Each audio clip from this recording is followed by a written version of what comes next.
Камыр кылууну жакшы өздөштүрүү көпчүлүктүн колунан келе бербейт. Бирде ачыбай калса, бирде пирогу көппөй кыйнайт. Бул көйгөй менен баш катырган айымдарга Жармагүл каналы бир нече алтын кеңештерди сунуштайт. Камыр менен жасалчу түрдүү азыктарды эң жогорку деңгээлде даярдоону эсиңизге сактап алыңыз.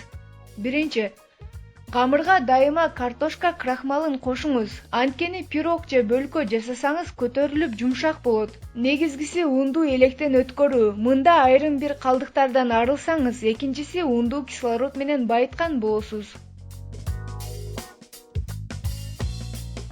Экинчи, пельмен, слоеный камырдан башка баарына манка кошуп жасаңыз. Манка унун баарыбыз жакшы билебиз, ботко даярдалат.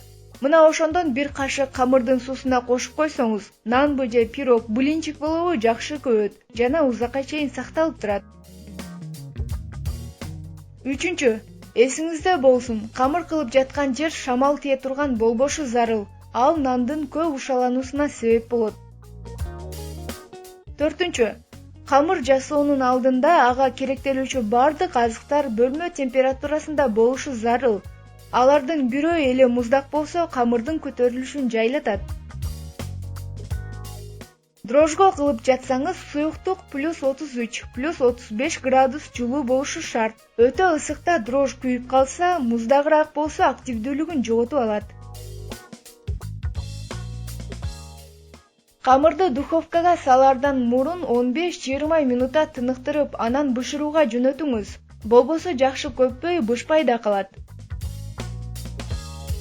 Жетинчи, камырды сүткө жасаңыз, наныңыз абдан даамдуу болот. Каймак кошуп койсоңуз, жумшак, кыпкызыл болуп пышат. Дрожжду дайыма текшерип туруңуз. Камыр үчүн ал жаңы болушу жөндүү. Стакан сууга ун, дрожж салып аралаштырыңыз. Жарым сааттан соң анда көбүктөр пайда болбосо, аны пайдаланбай эле коюңуз. Пирог бышырып жассаңыз, сметананы эң акырында салып аралаштырыңыз. Ал камырдын жакшы көбүшүн шарттайт. Бийигирээк, калың бисквит бышыруу планыңызда болсо, температураны азайтып бышырыңыз. Жакшы көтөрүлүп, тегиз бышат. Пирогдун ортосуна варенье же коюраак нерсе салып бышырып жатсаңыз, жайылган камырдын бетине крахмал сүйкөп коюңуз. Ортосу кургак пышат. 12. Камыр болобу, пирогго арналган ботко болобу, көп туруп калса тескери натыйжа берип калат. 3 сааттан көбүрөөк койбой бышырып алганга аракет кылыңыз.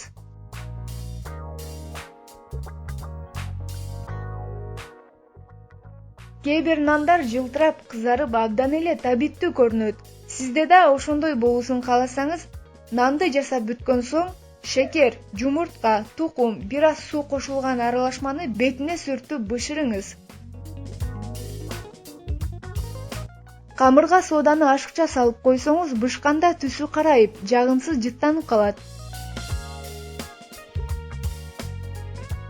Ал эми камырга мейиз кошкону жатсаңыз, алгач унга булап алуу шарт. Пирогду ысык түрүндө кесүүгө болбойт. Зарыл болсо бычакты да ысытып туруп кесүү абзел. Бисквит кесилбей жатса, анда жип менен кесип көрүңүз. Каналыбызга каттала элек болсоңуз, азыр сөзсүз подписацияны басып, коңгуроону кагып коюңуз. Бул видеону экинчи ирет дагы издеп калышыңыз мүмкүн.